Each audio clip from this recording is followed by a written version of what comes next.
সৰুপথাৰ সমজিলাত বিগত 4 মাহে এটি কৃষি বিভাগৰ জ্ঞান কেন্দ্ৰ আৰু ভৱনত চলিছে সৰুপথাৰ মহকুমা কৃষি বিষয়াৰ কাৰ্যালয়। সংৰক্ষণৰ অভাৱত নষ্ট বিতৰণৰ বাবে অহা বীজ বিভিন্ন ঔষধ বীজসমূহ নষ্ট কৰাৰ আঁৰত নিগনি এন্দুৰক দায়ী কৰালে কৃষি বিষয়াই। এনেদৰে এক গুৰুত্বপূৰ্ণ অভিযোগ আনিছে ৰাইজে। কৃষি বিষয়াৰ ভাষ্য অনুসৰি কৃষি বিভাগৰ কাৰ্যালয় জহিক হৈ যোৱাত কৃষি বিভাগৰ জ্ঞান কেন্দ্ৰ আৰু ভৱনত বিগত 4 মাহে চলাই গৈছে কৃষি বিভাগৰ কাম কাজ। এফালে খৰাঙত সৰ্বশ্ৰান্ত সৰুপথাৰৰ কৃষক, আনফালে উপযুক্ত গুদামঘৰৰ অভাৱত নষ্ট হৈ পৰিছে মূল্যৱান ফচল। কি হ'ব সৰ্বসাধাৰণ কৃষকৰ? শক্তিশালী মন্ত্ৰী হিচাপে পৰিচিত পীযুষ হাজৰিকাই এই সমস্যাসমূহ পাৰিবনে সমাধান কৰিব? সেয়া পৰৱৰ্তী সময়ত হ'ব লক্ষণীয় বিষয়। বৰ্তমান আমাৰ ইলেকশ্যনৰ পিছতে কামখিনি বিশেষকৈ আৰম্ভ হৈছে। ইলেকশ্যনতো আমাৰ কিছুমান বস্তু থাকি গৈছিলে, সেইখিনিও আমি কমপ্লিট কৰিলোঁ। কিন্তু পেষ্টিচাইড অলপ ইলেকশ্যনৰ কাৰণে যিখিনি আমাৰ আউটডেটেড হৈ গ'ল সেইখিনি অলপ আছে। আমি ডিষ্ট্ৰিক্ট অফিচক জনাম সেইখিনি কেনেকৈ কি কৰে। তাৰপিছতে আমাৰ আহিছে আপোনাৰ এতিয়া বৰ্তমান পিজন পি, যিটো পিজন পি বুলি কয় ৰহৰ মাহ, সেইটো আছে 1 কুইণ্টেল 80 কেজি। সেইটো তাৰে দিয়া প্ৰায় শেষ হৈ গৈছে। এডিঅ'সকলে আমাক দি থাকে আৰু এইসকলে ফিল্ডত তেওঁলোকে কৃষিসখীৰ লগত বিতৰণ কৰে। তাৰ বাদেও আমাৰ আহি গ'ল, ইতিমধ্যে আমাৰ বিতৰণ কৰি হৈ গ'ল। ধানৰ বীজ আহিছিলে ৰঞ্জিত চাবুৱান, সেইটো 10 জেগাত কৰিব পাৰি। তাৰপিছতে আহিছিলে আপোনাৰ চিয়াৰ ধান, সেইটো তেনেকৈ বানপানীৰ ক্ষেত্ৰত কৰিব 10 জেগাত ভাল হয়। তাৰপিছতে এবাৰ তিল আহিছিল, তিলৰ আপোনাৰ 4 কুইণ্টেল 50 কেজি। তাৰপিছত আৰু এটা ভেৰাইটি আহিছিল, সেইটো আপোনাৰ 1 কুইণ্টেল 20 কেজি। সেইখিনি হৈ গ'ল, খালি এতিয়া এই পিজন পিটো অলপ আছে। তাৰপিছত তাৰ লগত যিখিনি আমাৰ ধৰি লওক বায়' ফাৰ্টিলাইজাৰ আহে, পেষ্টিচাইড আহে, তাৰপিছতে আপোনাৰ ফাংগিচাইড, এই পোক পতংগ নিয়ন্ত্ৰণৰ কাৰণে যিখিনি আহে সেইখিনি আছে। সেইখিনি আকৌ যধে মধে দি পঠাব নোৱাৰি। মানে কি হয়, এই যিহেতু আপুনি 1 বটল যদি আমি দি পঠাওঁ, ধৰি লওক আমাৰ 100 ml আছে 1 লিটাৰ, সেইটোত আপোনাৰ 2-3 ml কৈ 1 লিটাৰ দি তেওঁলোকে গোটেই বছৰটো ব্যৱহাৰ কৰি থাকিব পাৰে। গতিকে আমি 2-3 বটল দিয়া এজনক কথা নাই। কিন্তু যিবোৰ গোট আছে বা পথাৰ পৰিচালনা সমিতি আছে, সিহঁতক আমি সেইখিনি দিয়া ব্যৱস্থা কৰি আছোঁ। গতিকে তাৰো কিছুমান বস্তু সেই আউটডেটেড হৈ যায় তেনেকৈ মানে। আৰু এটা কথা হয় কি, এতিয়া আমাৰ ধৰি লওক যোৱা বছৰ নাই হোৱা বাৰু, তাৰ আগৰ বছৰ হুৰ পোক হৈছিলে। জানে সেইটো মহামাৰীৰ ৰূপত আহে, আমাৰ বহুত দৰৱ দৰকাৰ হয়। সেইটো কাৰণে কৃষি বিভাগে কি কৰে, হুৰ পোকৰ কাৰণে বা তেনেকুৱা যিখিনি পোক পতংগ আৱিৰ্ভাৱ হয় তাৰ কাৰণে আমি মানে বহুত দৰৱ ৰাখি থ'বলগীয়া হয়। সেইখিনিও আমি তেনেকৈ ৰাখি থৈছোঁ।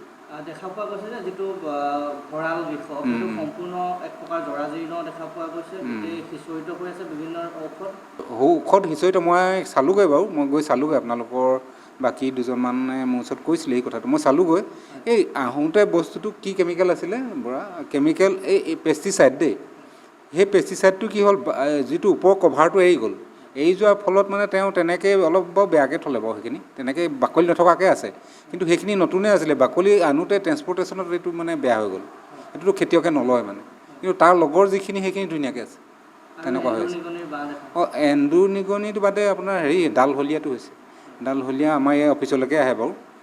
ডালহলীয়াটো মানে কি, আমি তলেদি যিখিনি পাৰিছোঁ শিল চিল দি আমি ৰাস্তাবোৰ ব্লক কৰিছোঁ, কিন্তু তাৰ ওপৰেদি গুচি আহে ডালহলীয়াটো।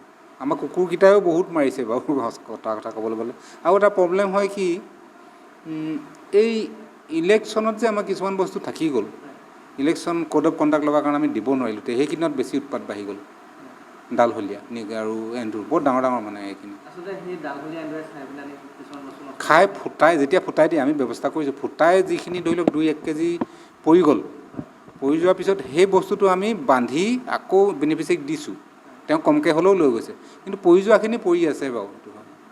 আৰু কথাটো হয় কি, মোৰ ইয়াত মানে কি হয়, কণ্টিনজেঞ্চি ক'ত আহে মই নাজানো। মোৰ ইয়াত আহিছিলে, আমি ট্ৰেজাৰীৰ লগত যোগাযোগ কৰিলোঁ, বাজেট আহিছিলে এই কণ্টিনজেঞ্চিৰ কাৰণে অফিচ এক্সপেণ্ডিচাৰ। সেই পইচাটো উলিয়াব নোৱাৰিলোঁ মই। মানে আজি 2 বছৰ হ'ল, 2 বছৰে এবাৰ 20,000 এবাৰ 30,000 এনেকৈ আহিছিলে, উলিয়াব নোৱাৰিলোঁ। মই ট্ৰেজাৰীৰ লগতো যোগাযোগ কৰিলোঁ, আমাৰ পুৰণা একাউণ্টেণ্ট আছে ডিষ্ট্ৰিক্টৰ, নিতুল বুলি কয়, তেওঁৰ লগতো যোগাযোগ কৰিলোঁ। এই পইচাটো উলিয়াব নোৱাৰিলোঁ। নোৱাৰাৰ ফলত কি হয়, এই আমি পকেটৰ খৰচ কৰি অফিচটো চলাবলগীয়া হৈছে কিছুমান ক্ষেত্ৰত। এতিয়া ক'বলৈ বেয়া হয় কথাবোৰ, এই পকেটৰ খৰচ কৰি কিছুমান আমি চলাই আছোঁ। ডিষ্ট্ৰিক্টত আহে যদি নাজানো আৰু, মই তেওঁলোককো কৈছিলোঁ। কিন্তু তেনেকৈ মই পোৱা নাই বাৰু। এতিয়া যিটো ভঁৰাল আছে সেইটোতো নহয়, আমি লগে লগে যদি দি দিব পাৰোঁ অলপ খাব, কিন্তু ৰাতিটোৰ ভিতৰতে আহি খাই দিয়ে, সেইটোতো উপায় নাই। সেইটো একেবাৰে ধৰি লওক ওপৰতনো কেনেকৈ মাৰিম মই নাজানো বাৰু, এইটো দিগদাৰ হ'ব। কিন্তু দৰৱ চৰৱ দিলেও তাত মৰি গ'লেও দিগদাৰ হয়। পাৰ চৰাই আহে তাত, পাৰ চৰাই সোমায়। এতিয়া দৰৱ যদি দি দিওঁ হলিয়া মৰিব, কিন্তু পাৰ চৰাই মৰিব লগতে। বেমাৰটো সেইটো হৈছে। আমি তথাপিতো গাঁতবোৰ মাৰি আছোঁ। আৰু মই প্লেন কৰিছিলোঁ যোৱাবাৰ, আমি নিজৰ ষ্টাফৰ পইচা তুলি হ'লেও কৰিম বুলি মই কৈছিলোঁ, ইলেকশ্যনৰ পিছতে কৰিম বুলি, সময়টো ওলাব। কিন্তু কথা হয় কি, বস্তু ইটোৰ পিছত সিটো আহি থাকে, আমাৰ খালী নহয়। খালী আমি ধৰি লওক নিচে কমেও 5 দিন পাব লাগিব, তেতিয়াহে আমি বস্তুটো পকা কৰি আকৌ সেইখিনি শুকাই এনেকুৱা কৰিব লাগিব। তথাপিতো চাওঁ বাৰু কেতিয়া হয়। এতিয়া আমাৰ এই যিটো ধান খেতি ছিজনটো আহি আছে ন, তাৰ পিছতে অলপ গেপ হ'ব পাৰে, তেতিয়া আমি এইটো কৰিম বুলি ভাবিছোঁ। তাৰ নহ'লে নোৱাৰি, আকৌ বস্তু আহি গ'ল, এতিয়া আজিও যিবিলাক আহি গৈছে। সামগ্ৰী সেইবিলাক প্ৰকৃতপক্ষে লাভ কৰিছেনে? কৃষক মানে এইবাৰ মই এটা সমস্যাত ভুগিছোঁ। কথা হ'ল কি, বহুত কৃষকক দিব নোৱাৰোঁ, মানে কি ফাৰ্মাৰ আই ডিটো নাই যে, দিবলগীয়া হৈছে। সেই বুলি মই এতিয়া ফাৰ্মাৰ আই ডি থকাজনকতো মই 10টা পেষ্টিচাইডৰ দৰৱ বটল দি পঠাব নোৱাৰোঁ ন, সেইটো এটা অসুবিধা হৈছে। বহুতে ঘূৰিও গৈছে মানে। মধ্যস্থতাকাৰীৰ বাবে প্ৰকৃতপক্ষে লাভ কৰা নাই। মধ্যস্থতাকাৰী এইবাৰ মধ্যস্থতাকাৰী মই সোমাইছে বুলি ভবা নাই। আগত মানে সোমাবলৈ তেনেকৈ এইবাৰ মানে কি হ'ল, আমাৰ প্ৰত্যেকটো পঞ্চায়ততে আমাৰ এয়ে আছে, মানে কি কৃষি সম্প্ৰসাৰণ সহায়ক আছে। আমাৰ মহিলাও দিছে, তেনেকুৱা ছোৱালীবিলাক আছে, ল'ৰাবোৰ আহিছে, ডেকা ল'ৰাবোৰ। এইবাৰ কিন্তু তেনেকুৱা মধ্যভোগী চান্স নাপাব বুলি মই ভাবিছোঁ। মোৰ লেভেললৈকে নাপায়, তেওঁলোকৰ লেভেলটো মই এইখিনি ভাবিছোঁ। তেওঁলোকে নিজে নিদিছে, কৃষি সখীও আহিছে লগত। আৰু অহাৰ পিছতো মই কৈছোঁ যে ফিল্ডত নিজে গৈ বিলাবা দেই বস্তুখিনি, মই নিজে গৈ বিলাবলৈ কৈছোঁ। তেওঁলোকে মধ্যভোগী সোমাবলৈ মই যে পাৰিব বুলি ভবা নাই বাৰু দেই। আমাৰ ADO সকলক ADOৰ এটা নলেজ চেণ্টাৰ আৰু ট্ৰেইনিং হল এনেকৈ বনাই দিয়া হয়। ADOবিলাকৰ প্ৰায় বহুতবিলাকে ADOক তেনেকৈ দিছে। এইটো আমাৰ সৰুপথাৰ SDO অফিচতে এইটো তেনেকুৱা হল এটা দিছে, ADOৰ মানে ট্ৰেইনিং চেণ্টাৰ, নলেজ চেণ্টাৰ বুলি কয়। সেইটো দিছিলে, এইটো বনাই ইতিমধ্যে হৈ গৈছে। আমাৰ 4 মাহমান হৈছে আমি আমি ঘৰটো লৈছোঁ। ইয়াৰ আগতে যিটো ইতিমধ্যে মই দেখাইলোঁ যে গোডাউন হিচাপে আমি ব্যৱহাৰ কৰিছোঁ তাত। এই যে জালহলীয়াটো মৰি আছিলে, সেই ঘৰটো আমাৰ অফিচ আছিলে।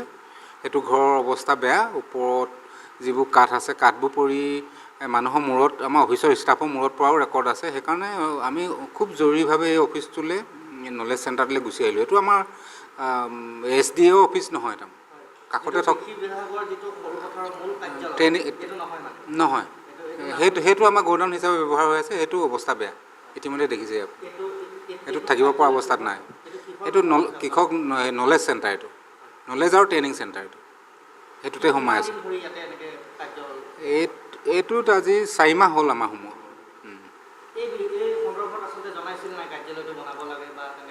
এই জনোৱাৰ কথাটো মই জনাবলৈ যো-জা কৰোঁতেই মোৰ ষ্টাফে ক'লে যে এইটো 30 লাখ টকা এটা এষ্টিমেট আহিছে এপাৰ্ট আঁচনিৰ পৰা। গতিকে মই ভাবিছোঁ যে এপাৰ্ট আঁচনিৰ পৰা আহিছে যেতিয়া ৰিন'ভেশ্যন হ'ব, মই বোলো তেতিয়া লিখিবৰ দৰকাৰ নাই মোৰ। সেইকাৰণে মই এইটো যোগাযোগ নকৰিলোঁ। পিছত গম পাইছোঁ এপাৰ্টটো প্ৰায় উঠি যোৱাৰ নিচিনা হ'ল। তাৰ পইচাটো সেই যিটো আঁচনি ধৰিছিলে সেইটোও বন্ধ হৈ গ'ল। সেইটো কাৰণে ৰিন'ভেশ্যন কৰিব চাগে নোৱাৰিব, সেইটো ইঞ্জিনিয়াৰিঙে গম পাব বাৰু। বিল্ডিংটো অৱস্থা বহুত বেয়া। নতুনকৈ বনাবনে কি, মই ডিষ্ট্ৰিক্ট অফিচাৰৰ লগতো পাতিছিলোঁ। তেওঁ এটা গোডাউন আহিব বুলি কৈছে আকৌ, তাত বোলে ADO কোৱাৰ্টাৰো থাকিব। তেনেকৈ আমি চলিম বুলি ভাবিছোঁ। শ্ৰী প্ৰদীপ শইকীয়া, পদত মানে এছিষ্টেণ্ট ইনস্পেক্টৰ, ষ্ট'ৰ ইনচাৰ্জ আছোঁ। দেখা পোৱা যাব গৈছে ইয়াত প্ৰায় সামগ্ৰীসমূহ আচলতে পচি গৈছে বা সিঁচৰিত হৈ আছে, এন্দুৰনিকণেও খাইছে আৰু নষ্ট হোৱা পৰিলক্ষিত হৈছে। কিমান মান কি সামগ্ৰী আচলতে নষ্ট মানে ফ'ডাৰ মেচটো মানে গোলাঘাটৰ পৰা আহোঁতেই পোকে খোৱা। এতিয়া সেইখিনি দিয়া হৈছিলে অলপমান, তাৰপৰা কমপ্লেইন আহিলে। কমপ্লেইন অহাৰ কাৰণে বন্ধ কৰি থ'লোঁ। তাতো জনালোঁ যে এনেকুৱা পোকে খাই বস্তু দিছে, গতিকে কি কৰিম, নাই বুলি দিব নালাগে, ৰাখি থৈ দিওঁ, তেনেকৈ ক'লে। আমি পোকে খোৱা বস্তুৱেই পাইছোঁ। আৰু এই বস্তুবিলাকো মানে দি থকা হৈছে। এইটো ছাপ্লাই দিয়ে গোলাঘাটৰ পৰা। এতিয়া চিট টিটবিলাক পেষ্টিচাইড মানে কৃষি সখী আছে গাঁৱৰ, সেইবিলাকে নিয়ে। তাৰপৰা ৱাৰ্ড মেম্বাৰ নিয়ে, তাৰপৰা গোটবিলাকে নিয়ে, তেনেকুৱা ধৰণে নি থাকে। ঔষধ মানে ঔষধবিলাকতো দিব নোৱাৰে, পোক পোকে খালেহে দিব পাৰি এইবিলাক বহুত ৰিক্সৰ কথা আছে সেইকাৰণে মানে তেওঁলোকে যেতিয়া পোকে ধৰিব তেতিয়াহে নিয়ে নহ'লে থাকিয়ে যায় আৰু কিছুমান নিগনি বা হেৰিয়ে বস্তুসমূহ কাৰ্টনত ফালি দিয়া বা হেৰি হয় হয় নিগনি খাইছে নিগনি খাই কিন্তু নিগনি মৰা নাই কিন্তু সিহঁতি কি কৰে নাজানো খায় আৰু ডালহলীয়া গোলাঘাটৰ পৰা পল্লৱিকা বৰুৱাৰ এক বিশেষ প্ৰতিবেদন নিউজ নাও।